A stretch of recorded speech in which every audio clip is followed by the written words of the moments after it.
Hey gamers, Rick here at GAMA Trade Show. This is GTM coming to you with Will from Green Ronin Publishing, right? Yep, right. Right, Green Ronin. Green Ronin. Right, because a lot of people say Green Ronin, and they're wrong. It's lazy. Yeah, it's lazy. The worst. Right. So tell us, what is Green Ronin Publishing? What is your guys' purpose? To make dope role-playing games. Which you do. Green Ronin, we're getting ready to celebrate our 20th anniversary. Wow. 2020 will be our 20th anniversary. Okay.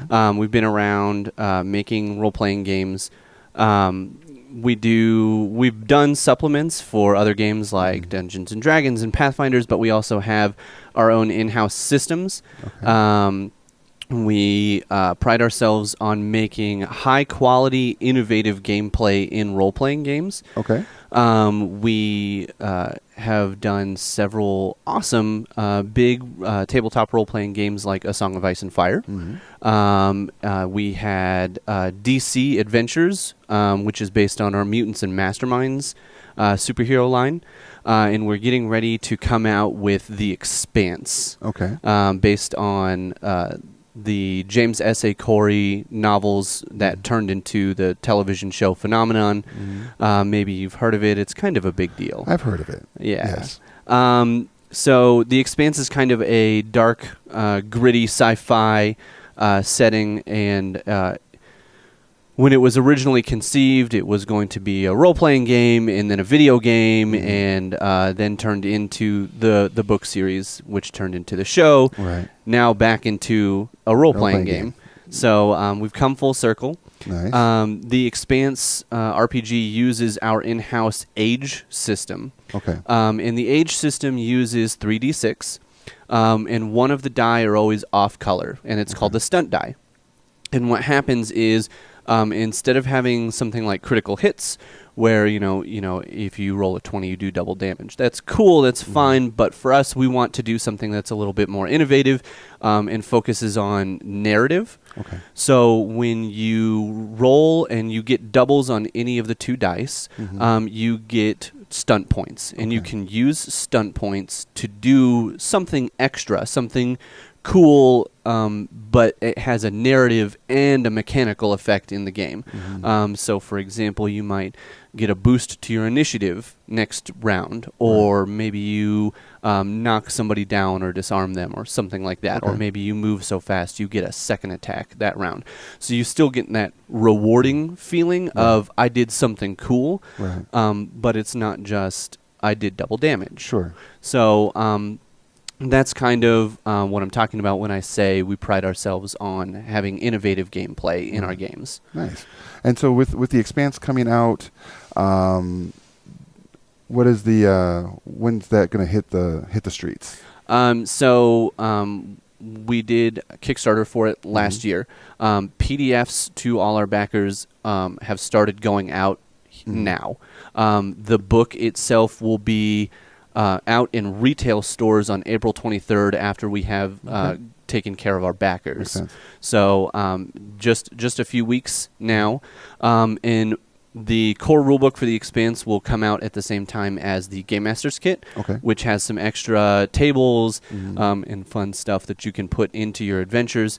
And then later this year, we have a full campaign book coming out called Abzu's Bounty. Okay. That'll be in Q3 of this year, and then at the end of this year we have another book coming out that is, I describe it as a monster manual of ships.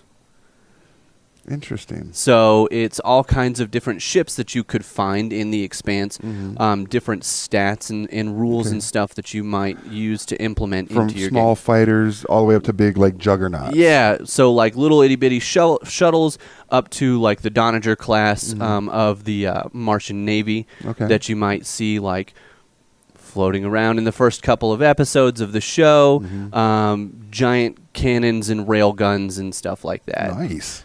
Yeah, that sounds really cool. Yeah, it's going to be a blast. And for it, that book has a lot to offer because it's not just cool stats and ships that you can put in your game. We'll also have stuff like cool art and deck plans for those ships. So like blueprint nerds might want to take a look and say, "Oh yeah, that's cool. This is the ops deck." Mm-hmm. That's pretty cool. I can imagine, much like that other spacefaring sci-fi show that people enjoy, where they get really in depth into like, well, that isn't how the ship looks when you watch episode this. Right. So they're wrong. You're going to get those people, but then you're going to get the ones that are going to be like, yeah, I love this. And it's got a little bit for everybody, Yeah. right? So and people who might not be into blueprints, who like the show, might like the blueprints and the deck plans just because they're into the show Absolutely. or the books. Yeah, it's super cool. Yeah. So that's the big thing that we have coming out. That's uses our age system. Like I said, we've got a bunch of other games that use the age system. We just launched last year a game called Modern Age. Okay. Which is kind of a in the here and now on Earth, like Right. present time. With lots of options for doing like urban fantasy, or we had a guy who came and picked up the book at Gen Con last year and was like, I'm going to do a Fast and the Furious campaign. Oh, wow. And I was like, oh my God, that sounds so much fun. Like, because there's rules for chases and cars and driving and stuff in there. And it works. And that's awesome. So we've got that. We just came out also with a setting book for Modern Age that is Lazarus, the Greg Rucka comic by Image, with rules for being part of one of the families and how the setting works for different the like fighting and it's I don't know if you're familiar with it. It's very dystopian. Right. So there's lots of cool, interesting things happening with the Lazarus. There are people who come back from the dead and fight for the families and stuff like that. So It's like the Lazarus Pit, the life forever living thing. yeah. Okay. We have another setting book for Modern Age coming out later this year called Threefold. That's an original IP. Okay. It's going to kind of... It's an interdimensional... so any setting that you can think of will fit into Threefold because the whole idea is that you're dimension jumping heroes. Oh, wow. So time slipping. Yeah. Or what's that show that the insurance guy's on where he's like double worlds, where he meets himself from a different world? Or The One. The One. Yes, very much. That's better. Jet Li. Yeah, right? Jet Li's The One. That's a better analogy. Yeah. So, if you want to do like gothic horror or dystopian future or, fantasy, it all fits into the Threefold setting because you can just kind of do whatever you want. You go to whatever dimension, and that'll be Q3 of this year. All right, so around Gen Con area? Around Gen Con-ish, yeah. Okay, yeah. We know all our gamers out there that watch are like, well, we have, our timeline is based off events. Right. GAMA, Origins, Gen Con. What show is this going to be at? I'd love for it to be at Gen Con. Not sure how that's going to play out, but I'm crossing my fingers. Nice. We also have a quick start for Threefold that's going to be coming out for Free RPG Day. Nice.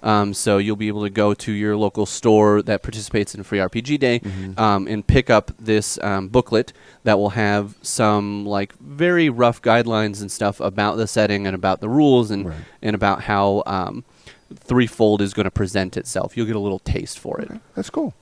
Very cool. Anything else coming up from Green Ronin? Anything, let's say, post Q3? That you can talk about? I know you guys always, everybody's got a little secret they got to keep. Sure.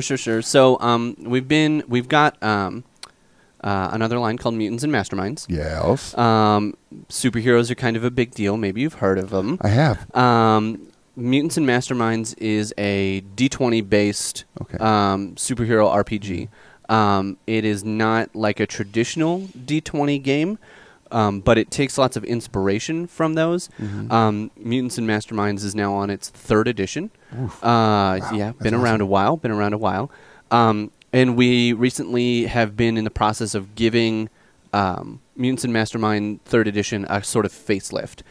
So late last year, we came out with the Basic Heroes Handbook, which is kind of a new entry point into the game, because there's a lot of new role-playing games, role players out there, being brought in from stuff like Critical Role and 5th edition. So we decided that it would be a good idea to make an easier entry point, because the Deluxe Heroes Handbook, the original core rulebook for 3rd edition, is kind of big, and that can be intimidating. So the Basic Heroes Handbook is a very easy way for players to make new characters and familiarize themselves with the settings and the powers and how powers interact with one another. In the same vein of this facelift, later this year we're coming out with a new Game Master's Guide.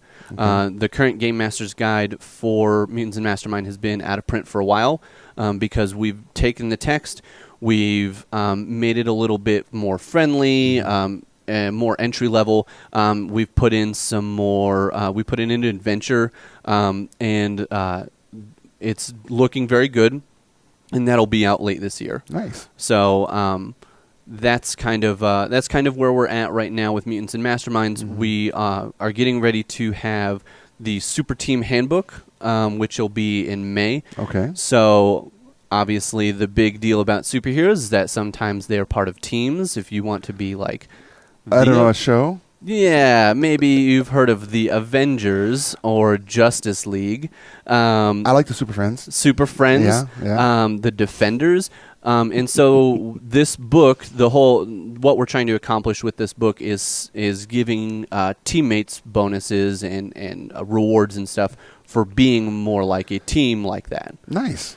I can get behind that. Yeah. It's going to be a lot of fun, and a lot of people have been asking for it. It's one of these, it's a very much, we've listened to the fans. You know, we heard this is what you want, so we got it. Nice.